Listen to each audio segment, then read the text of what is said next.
first local #1 of the new millennium was Lydia by Fur Patrol. In the 90s, Auckland dominated the music scene, but come 2000, it was all happening in the capital.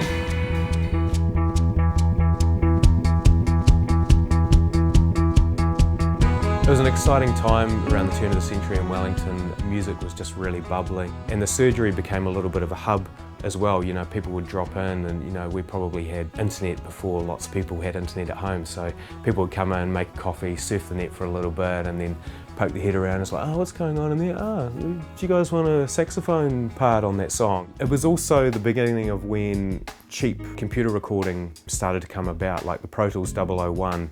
You know, that was sort of the first affordable computer-based recording system, and that's what we had at the surgery to begin with. You know, you could spend 10 grand and suddenly you've got this multi-track recorder with plugins and reverbs and all that sort of thing. So setting up a studio around that time suddenly became a whole lot easier as well.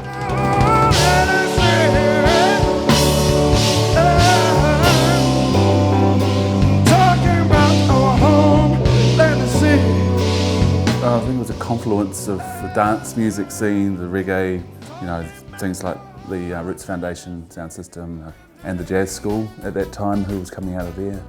Yeah, all that kind of stuff was all came together at the same time. I got the wandering name. That song was actually almost on the cutting room floor, that one. Is this us? This tune? Is this too poppy or something? But then we did a bit more work on it. And then that was the song that pretty much sort of put us on the map with the mainstream. As the dub beats boomed in Wellington, the third wave of Indigenous hip-hop was exploding in Auckland. Strings on the old plantation non-stop. Fight, bill. Come on. Indonesian style is here. Say what? Ladies beware. You wanna rock to this? We'll make you move your hips. Put it down or step back, it's on. Congratulations, you made it. Welcome to the Crusader. Scribe has changed and shaped the way this country moved. Really. And then listening to the Crusader again, it's like true. You know, you feel his background, you feel Christchurch, yeah, you feel hardship. But it's awesome. How many dudes you know roll like this? How many dudes you know flow like this? Not many, infinity. Not many, infinity. How many dudes you know got the skills? I am not afraid. Growing up, we didn't have electric guitars and amps. We couldn't afford any of that kind of stuff. So here I am, you know, like beating up, you know, this acoustic guitar, making all this music and rah, rah, rah, rah. But it didn't stop me, you know, and it just made me more determined to keep going. More than you ever know. And some of the most heartfelt pieces of music were probably written on really crappy gear, you know. To me, baby girl, I hope you'll say. You may not remember me. I am the girl with the tear in her eye. When I was younger, from 13 to 18, it's in your room, you're up all night, coffee and whatever, fagging away, and you're emotional and hormonal, so you just write anything you can.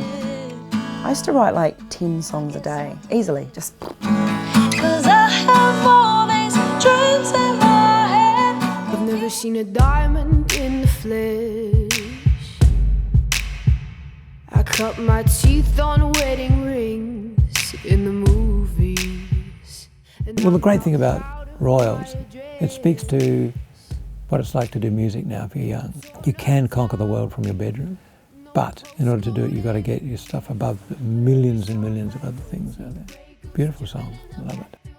Big part of what she's done for New Zealand musicians is just kind of open up the possibilities and show what's possible and on what scale it is possible. Smoother than I am comfortable.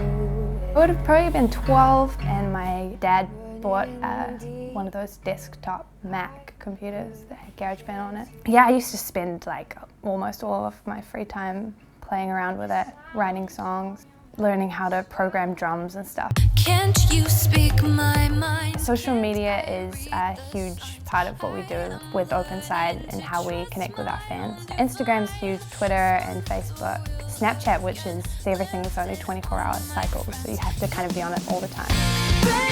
And now Twitch, which is a gaming platform, which I kind of think of as an extension of social media. So I'm playing video games, but I'm interacting with OpenSide fans when I do it. The music industry has changed so much since I started. Nowadays, you can be 12, make a song in your mum and dad's bedroom on their laptop, and it could literally be a hit overnight if you post it on SoundCloud, and 150,000 people all around the world love it. You can't predict where it's going to go, and I find that really exciting to be a part of it and still be sort of a relevant artist right in the midst of it.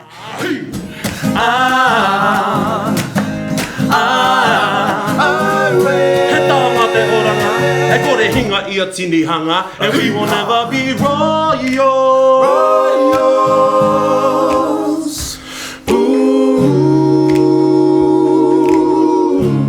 Ho mai te rawa wata Tuturua piti whakamaua kia tina Tina Haumi e hui e Tai ki e